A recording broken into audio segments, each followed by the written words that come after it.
네, 마태복음 6장 9절에서 13절까지 우리 한번 눈을 감고 읽겠습니다. 시작. 그러므로 너희는 이렇게 기도하라. 하늘에 계신 우리 아버지여, 이름이 거룩히 여김을 받으시오며 나라가 임하시오며 뜻이 하늘에서 이루어진 것 같이 땅에서도 이루어지이다. 오늘 우리에게 일용할 양식을 주시옵고 우리가 우리에게 죄 지은 자를 사하여 준 것 같이 우리의 죄를 사하여 주시옵고 우리를 시험에 들게 하지 마시옵고 다만 악에서 구하시옵소서. 나라와 권세와 영광이 아버지께 영원히 있사옵나이다. 아멘. 아버지 하나님, 오늘도 주님의 이름으로 한 마음으로 모여 찬송을 부르고 하나님 말씀 듣게 해주시니 감사합니다. 주일날 주신 말씀처럼 말씀을 들으면 살아나리라. 오늘도 우리의 심령이 살아나고 우리의 가정이 살아나고 우리가 사는 이 미국 땅이 살아나고 조국이 살아나고 하나님 말씀을 듣고 말씀에 순종하여 말씀대로 살아가는 우리를 통해 선한 역사를 이루어 주시옵소서. 기도하라. 이렇게 주님 가르쳐주신 기도를 잘 배워서 삶에 실천함으로 그 기도가 우리의 삶을 통해 이루어지게 하여 주시옵소서. 예수님 이름으로 기도하옵나이다. 아멘. 우리가 믿고 의지하는 하나님은 어떤 분이십니까? 하나님은 우리를 사랑하시는 분. 하나님은 사랑이시라 그러셨습니다. 사랑하시는 분. 우리를 사랑하시는 하나님께서는 기도를 들으시는 분이십니다. 기도를 들어주시는 분. 기도를 응답하시는 분. 우리가 그 하나님을 믿고 하나님께 나가 기도하는 겁니다. 주기도는 우리의 소원, 또 우리의 삶의 목표, 그리고 그 목표를 향해 나아가는 우리의 서약이 담긴 기도입니다. 그렇기 때문에 하나님께 기도하고 또 기도한 대로 살아가는 거예요. 기도하면 하나님의 영, 성령이 우리에게 임하시고 또 성령의 주시는 능력을 힘입어서 살아갈 능력을 얻게 되는 겁니다. 이렇게 기도해라. 우리의 기도의 대상은 유일하신 하나님, 천지의 창조주 우리 아버지 하나님. 그 하나님은 기도를 들으실 능력이 있는 초월하신 하나님이십니다. 동시에 우리와 함께 하시고 우리 안에 함께 임재하시는 그런 친밀하신 아버지 하나님이십니다. 그렇기 때문에 기도하는 거예요. 기도하는 거예요.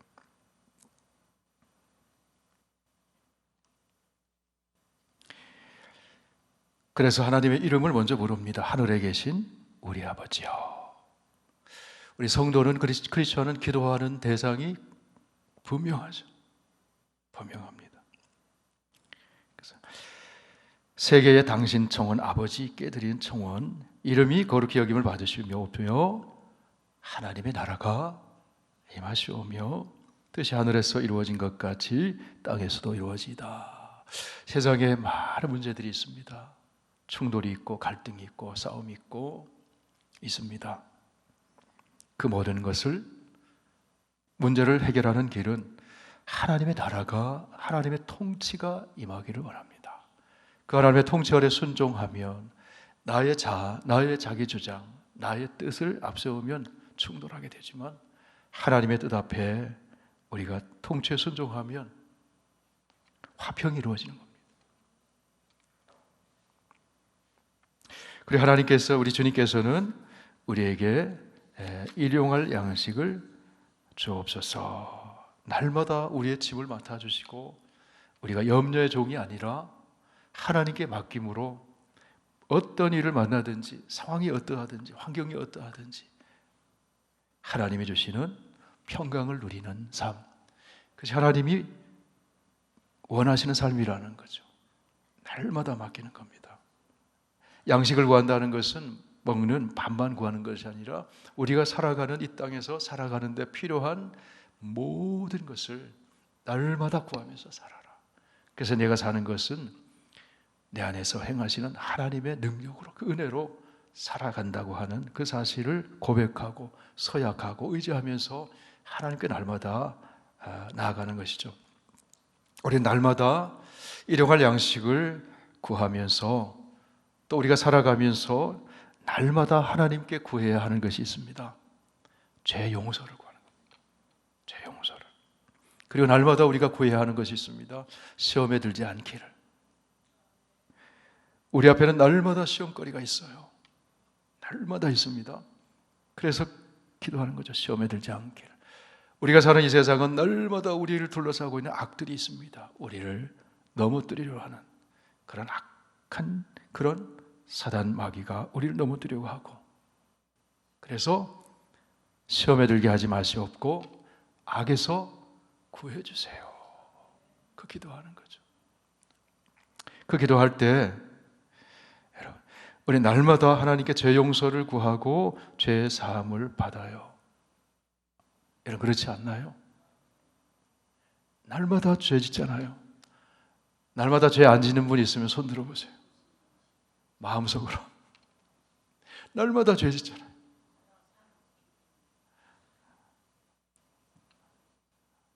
사는 게 죄, 예, 그렇죠. 솔직한 고백이잖아요, 그렇죠? 날마다 죄죠. 그렇기 때문에 날마다 하나님의 용서가 필요한 거예요. 날마다 우리는 예수님이 필요한 거예요. 예수 그리스도의 십자가가 필요한 거예요. 제가 또 질문을 드리겠습니다. 어제 여러분은 어떤 죄를 지셨나요? 죄 용서를 구하셨나요? 오늘은 어떤 죄를 지으셨나요? 우리 눈으로도 짓고 입술로도 짓고 행함으로도 짓고 생각으로도 마음으로도 짓고 날마다 죄 짓잖아요. 그래서 우리에게 필요한 기도는 날마다 용서를 구하는 거예요. 그럼 하나님은 미쁘시고 의로우사 우리 죄를 사하시며 모든 불의에서 우리를 깨끗하게 하실 것이요. 요한일서 1장 9절. 만일 우리가 우리 죄를 자백하면, 자백한다는 것은, 죄를 자백할 수 있는 것은 성령께서 감동으로 가르쳐 주시는 거예요. 너 이거 잘못한 거야. 너 이거 죄야. 양심이 깨우쳐지고 하나님의 말씀이 깨우쳐지고, 그래서 자백한다는 것. 그렇습니다. 내가 그랬습니다. 동의하는 거죠. 인정하는 거죠. 그러면 하나님은 미쁘시고 의로우사, 하나님은 신실하시다는 거예요. 어떤 신실하심이 있습니까? 하나님의 말씀하신 바를 행하시는, 약속을 이행하시는 신실하신 하나님. 어떤 약속입니까? 용서해 주겠다는 약속이잖아요. 그래서 모든 불의에서 우리를 깨끗하게 하실 것이요. 요한일서 1장 9절에 주시는 말씀이죠.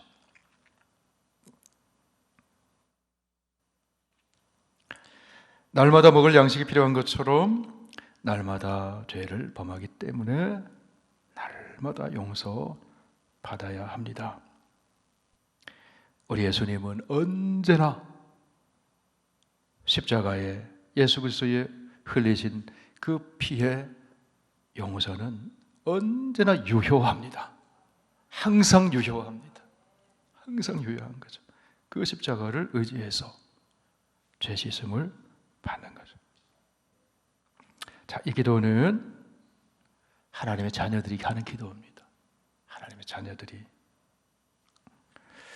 교회 공동체는 어떤 곳일까요?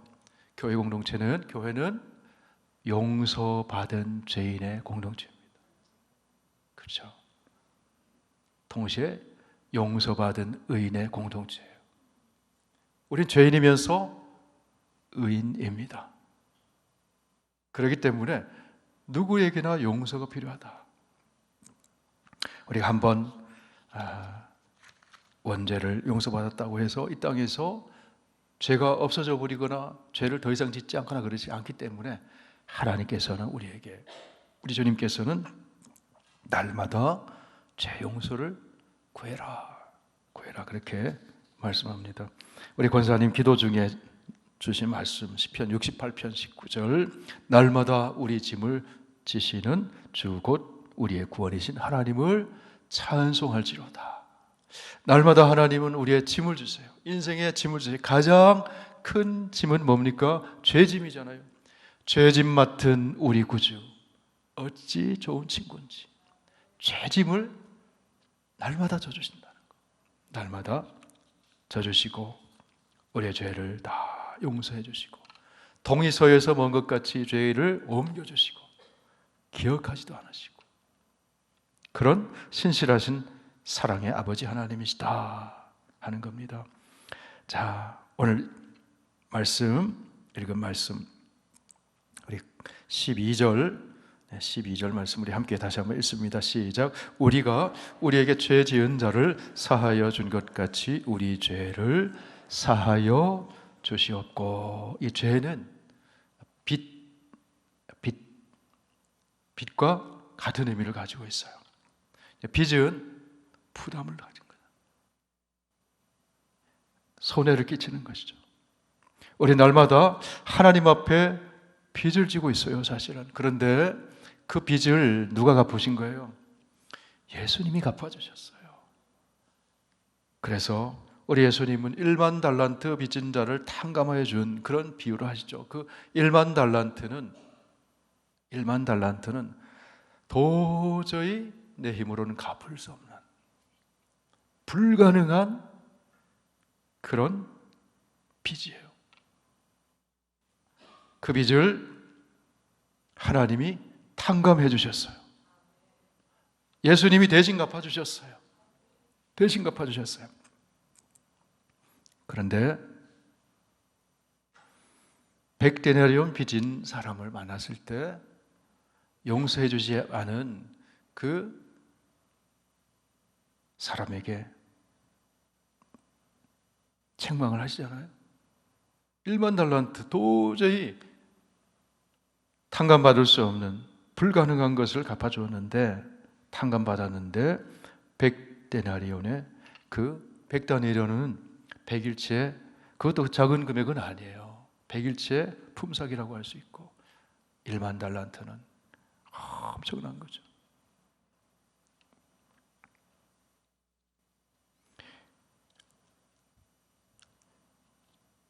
우리는 인간관계에서 죄를 짓는 경우가 많아요. 특별히 어떤 사람에게 죄를 짓습니까? 저기 멀리 있는 캐나다에 사는 어떤 사람에게 죄를 짓습니까? 아니면 누구에게 죄를 짓습니까? 네, 가까이 있는 사람, 만나는 사람에게 죄를 짓죠. 가족들, 또 가까이 있는 공동체 안에서 만날 일이 없으면 죄 지는 일도 없을 거예요. 만나는 사람, 가까이 있는 사람, 인간관계에서 우리는 빚을 질 때가 참 많이 있다 하는 것이죠. 그것을 우리가 인정해야 합니다. 하나님께서 나의 죄를 용서해 주셨으므로 나도 형제의 죄를 용서합니다. 그리고 형제의 죄를 진심으로 용서할 때 나도 하나님에게 용서받을 수가 있다. 우리 시편 32편 말씀을 한번 보실까요? 시편 32편.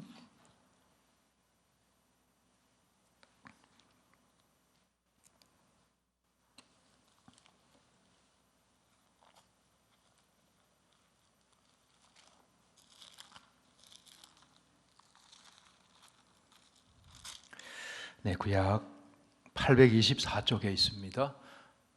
시편 32편 1절 2절. 시편 32편 1절 2절.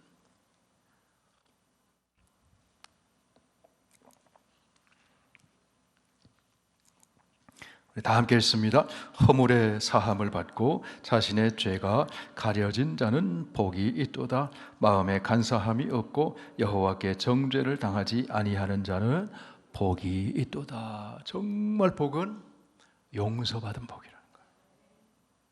범죄한 그 영혼은 죽으리라 했거든요. 그런데 용서받으면 사는 길이 열리는 거잖아요. 우리 시편 32편 7절도 보실까요? 32편 7절. 같이 했습니다. 주는 나의 은신처이오니 환난에서 나를 보호하시고 구원의 노래로 나를 들으시리로다. 주는 나에게 나의 용서받은 자에게 은신처시다. 은신처시다. 이런 구약 성경에 보면은 범죄한 사람이 제단에 뿔을 잡으면은 처단하지를 않았거든요. 또 도피성을 두어서 도피성에 도피하면 또 처단하지를 않았어요. 그게 은신처죠. 은신처. 그 하나님이 베푸시는 그 은신처가 바로 예수 그리스도, 우리 예수님이시라는 거죠. 환난에서 나를 보호하시고 구원의 노래로 나를 들으시리로다. 자, 용서하면 성경의 인물 중에서 딱 용서하는 사람 떠오르면 누가 떠오릅니까?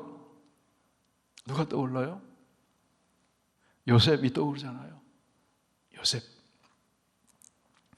우린 각자 살아가면서 나는 정말 이런 용서하기 힘든 일이 있다. 그런 마음을 가지고 우리가 살아갈 때도 있어요. 근데 요셉의 인생을 보면은 참 요셉이 그랬잖아요. 요셉이 어땠습니까? 형제들에게 구덩이에 던져버렸어요. 형들이 구덩이에 던졌어요. 죽이려고 했어요. 실제로 죽이려고 했습니다. 그리고 요셉이 구덩이에서 간신히 올라왔는데 이방에 팔아버렸어요. 그리고 아버지에게 가서는 짐승에게 찢겨 죽었다고 그 요셉에게 짐승의 피를 묻혀가지고 아버지 야곱에게 가서 속였습니다. 그리고 요셉은 이방 애굽에 가서 종살이를 했습니다. 그리고 억울한 누명을 쓰고 감옥에 갇히기도 했습니다. 자, 여러분, 요셉처럼 그런 상처를 입고 요셉처럼 그렇게 그런 험한 일을 당한 사람이 혹시 여러분 가운데 있는지는 모르겠어요. 드물 거예요. 그런데 요셉이 어떻게 합니까? 창세기 50장 말씀을 한번 보실까요? 창세기 50장.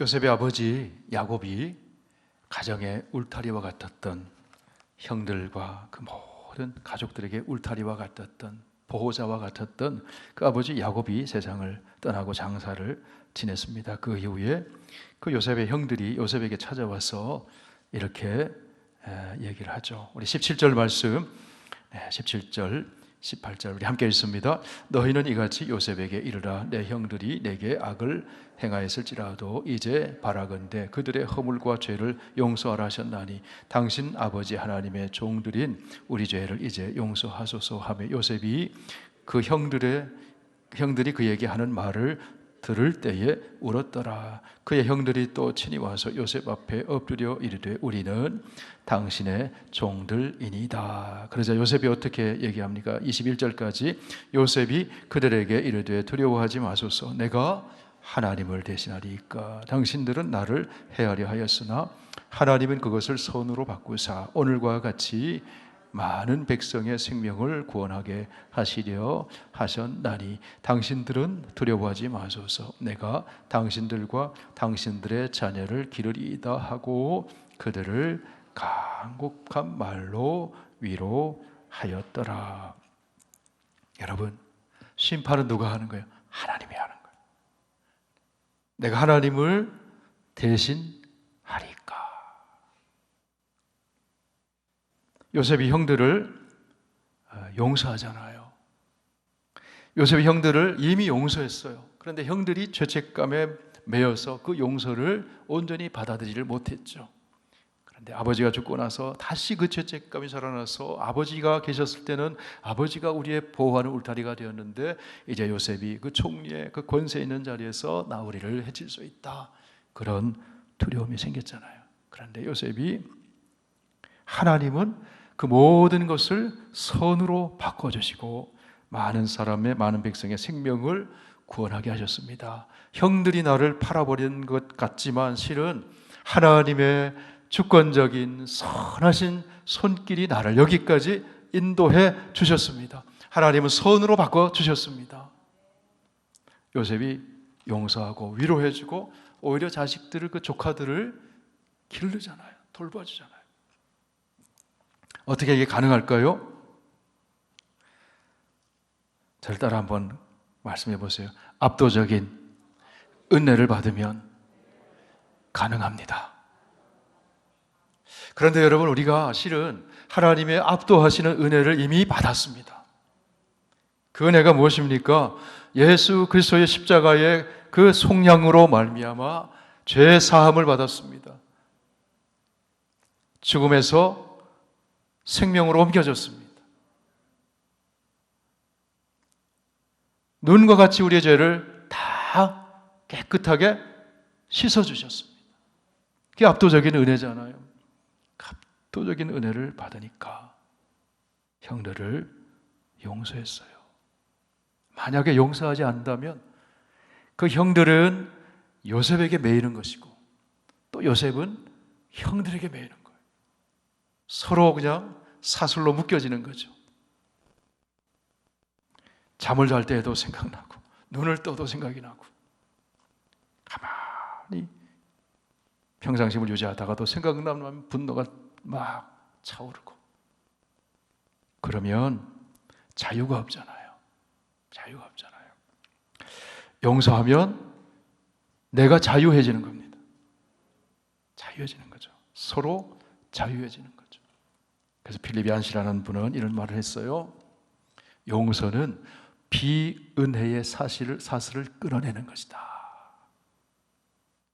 용서해주면 은혜의 사슬이, 이 은혜의 그 통로가 막혀있던 것이 뻥 뚫어지는 거예요. 하나님의 은혜가 폭포수처럼 흘러 들어오는 겁니다. 할렐루야.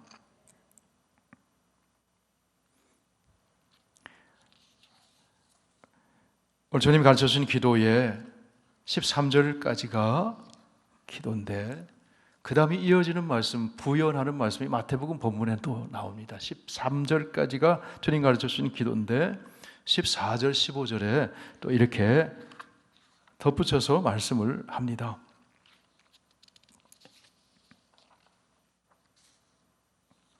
14절, 15절 함께 있습니다. 너희가 사람의 잘못을 용서하면 너희 하늘 아버지께서도 너희 잘못을 용서하시려니와 너희가 사람의 잘못을 용서하지 아니하면 너희 아버지께서도 너희 잘못을 용서하지 아니하시리라. 여러분, 아버지 하나님이 용서하지 아니하면 어떻게 됩니까? 망하는 거죠. 자, 주기도를 가르쳐 주시고 13절에서 아멘 했습니다. 그죠?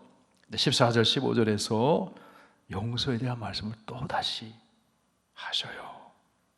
그래서 이 주기도의 중심 내용은 하나님 나라가 중심 내용인데, 그리고 또 하나의 중요한 중심 내용은 용서하는 거라는 거예요. 하나님 나라는 용서받고 용서하는 공동체에 임하는 겁니다. 예. 용서는 누가 하는 거예요? 하나님이 하시는 일이에요. 용서를 다른 말로 하면 죄사하는 거잖아요. 죄사하는 거잖아요. 우리 마가복음 2장 말씀을 한번 보시겠습니다. 마가복음 2장.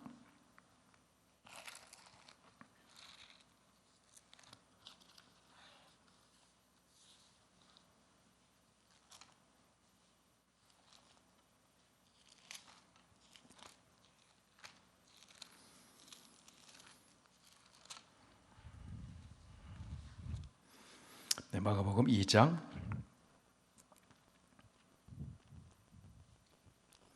1절에서 7절까지를 다 함께 읽습니다. 시작.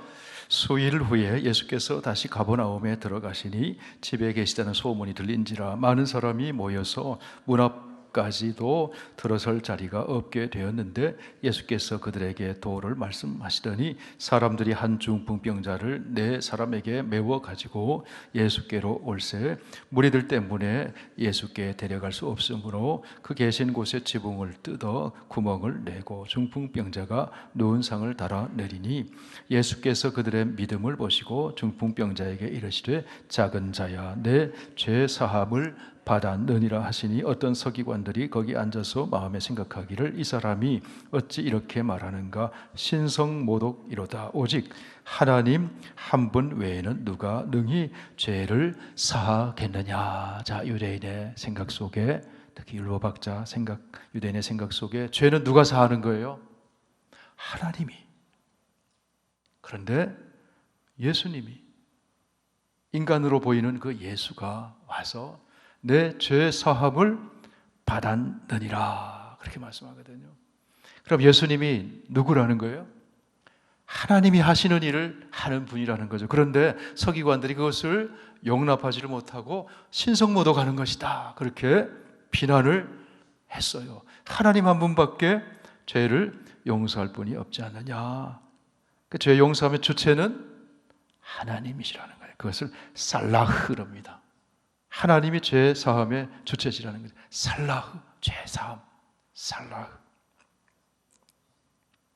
그런데 예수님이 뭐라고 말씀하시는가 하면 예수님이 내 죄 사함을 받았느니라 그렇게 말씀하시면서 8절에서 10절까지 함께 11절까지 읽으실까요? 시작.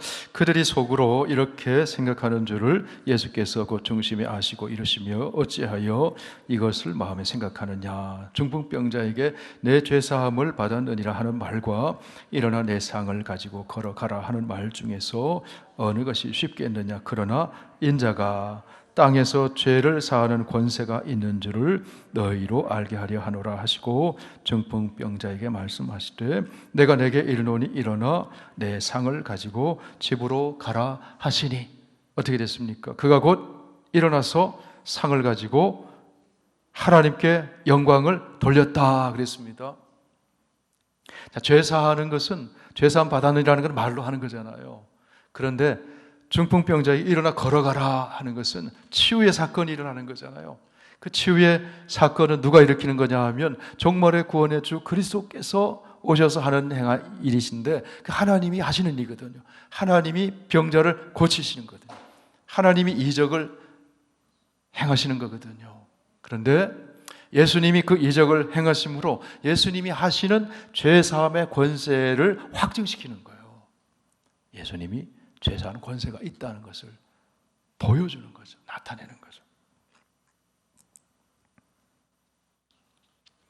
그 예수님이 다시 마태복음 오늘 본문에 말씀 돌아오면 예수님이 죄사하는 권세를 하나님이 가지신 것인데 예수님이 행사하셨어요. 하나님이신 예수님이 행사하셨는데 그 죄사하는 그 권세, 그 사역을 누구에게 위임하신 거예요?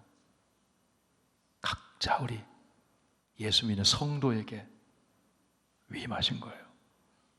그런데 그 죄사하는 것은 구약시대에 하나님이 행하시는 일인데 그 죄사함을 선포하는 사람은 제사장이거든요. 사람이 죄를 지으면 어디에 갑니까?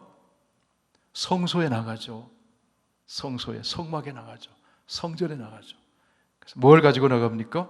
구약시대에 짐승을 가지고, 제물을 가지고 나가죠. 그 제물에 머리에 안수하죠. 그래서 내 죄가 이 제물에게 다 옮겨졌다. 전가됐다. 그리고 그 제물에 목덜미를 빗으로 찌르죠. 그러면 버둥버둥거리면서 피 흘려서 죽잖아요. 그 피를 받아다가 제단에 뿌리죠. 제단에 뿌리죠. 그리고 사죄의 선언을 제사장이 하는 겁니다. 대속죄일에는 대제사장이 지성소에 그 시은자의 피를 뿌리죠. 그리고 대제사장을 통해서 하나님이 사죄의 선언을 하게 하시는 거죠. 죄 용서를 받았다고. 그런데 우리가 예수 그리스도를 믿음으로 말미암아 하나님께서 예수 안에 있는 우리를 왕 같은 제사장으로 삼아주셨어요. 제사장이 하는 일이 사죄 선포, 죄 용서하는 것을 선포하는 건데, 그것을 우리 각자에게 맡겨주셨는데, 그것을 기페르라고 합니다. 죄 용서를 선포하는 것, 기페르. 제사장의 사역인데, 자, 죄인인 인간이 서로의 죄를 용서할 수 있게 되었다는 것은 당시의 유대인의 세계관에서, 그 율법적인 세계관 속에서는 있을 수 없는 일이야. 혁명적인 일이라는 거죠. 그런 놀라운 죄사함의 은총을 우리가 받았을 뿐만 아니라 죄를 용서해 줄 수 있는 권세를 우리에게 부여해 주셨다는 겁니다. 죄 용서 받고 죄를 용서해 주는 것, 그것은 놀라운 하나님이 우리에게 위임해 주신 제사장적인 사역이라는 겁니다. 그런 혁명적인 이야기를 사람으로 알고 있는 나사렛 예수가 와서 죄 사함을 받았느니라 하니까 이거는 혁명적인 얘기거든요. 상상할 수 없는 얘기를 하니까 서기관이 정죄하고 비난한 거죠. 너가 하나님이냐고. 하나님만이 죄 용서하는 건데 너가 어떻게 할 수 있느냐고. 그런데 주기도를 통해서 하나님이, 우리 예수님이 우리에게 가르쳐 주시는 것은 하나님이 우리를 죄 용서해 주시고, 그리고 용서받은 우리가 나에게 죄 지은 다른 사람을 용서하게 하신다는 거예요.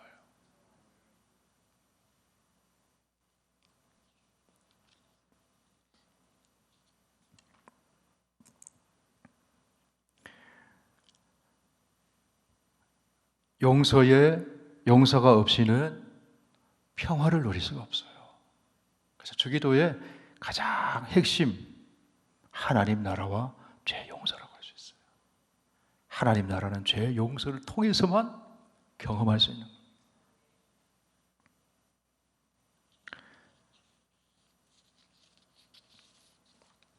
그래, 죄 용서를 해야 하고 당연한 것이고 의무이기도 하고 또 하나님이 주시는 권세이기도 하고, 근데 그것은 누가 할 수 있느냐 하면 용서의 감격이 있는 사람이, 용서받은 감격이 있는 사람이 하는 거라는 거죠.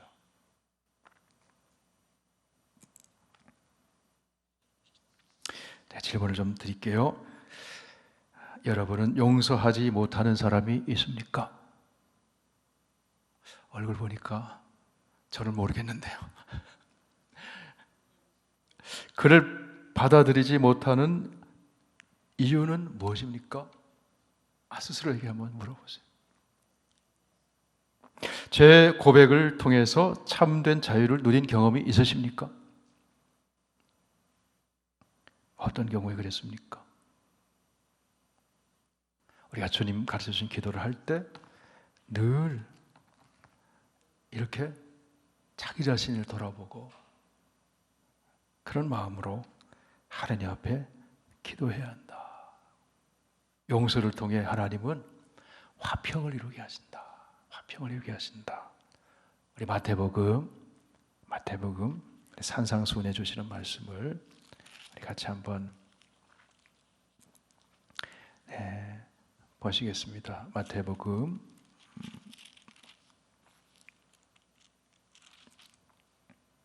5장 말씀, 바로 앞에 있는 5장 말씀 같이 한번 보실까요? 23절 23절 말씀.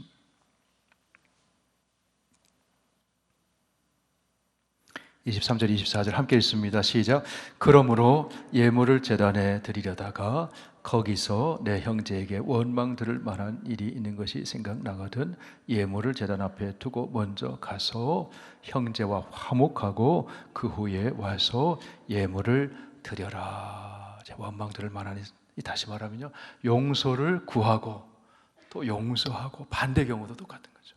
용서를 구하고 또 용서해주고, 그럴 때 하나님께서 예배를 흠양하신다는 거예요. 받으신다는 거예요. 네, 오늘 주님께서 가르쳐 주신 기도는 우리의 마음의 소원을 아뢰면서 동시에 우리의 서약입니다. 서약입니다. 하나님, 저도 용서를 구하겠습니다. 그리고 제가 또 용서하겠습니다. 주님께서 나를 용서해 주셨기 때문에. 얼만큼 용서해 주셨어요? 무한대로 용서해 주셨기 때문에. 거기에 천국이 임합니다. 우리 가정에서 자녀들이 부모를 용서하지 못하는 마음이 있을 수도 있고, 또 형제끼리 그럴 수도 있고, 또 남편과 아내가 그럴 수도 있고, 또 우리 가정과 같은 교회 공동체 안에 그럴 수도 있습니다. 그때마다 주님께서 가르쳐 주신 이 기도를 드리고 또 용서하고 용서받음으로 정말 하나님이 주시는 자유를 누리고 화평을 이루는 저와 여러분 다 되시길 축원을 드립니다.